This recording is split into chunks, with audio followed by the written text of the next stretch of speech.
আমি বৰ্তমান আছো ৰাজা শিমলাত। এইটো ৱাটাৰফলত গা ধুই একদম মজা মজাই মজা। ৰাইজ আপোনালোকে আহক, ইয়াত আহিলে বহুত আনন্দ পাব। এই মুহূৰ্তত আমি আছো ৰাজা শিমলা ৱাটাৰফলছত। এয়া ৱাটাৰফলছ ৰাজা শিমলা।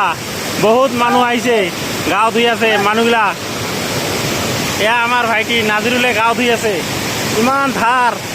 এয়া ৱাটাৰফলছত একেবাৰে ভাল লাগিছে। ইয়াত সন্ধিয়া সময়ত আমি গা ধুব আহিছোঁ ৰাজা শিমলা ৱাটাৰফলছত।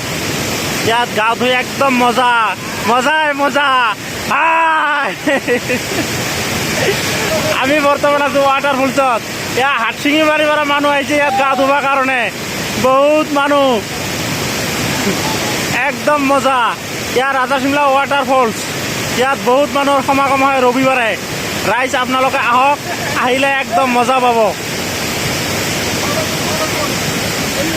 ভাইটি কেনেকুৱা লাগিছে? মজা।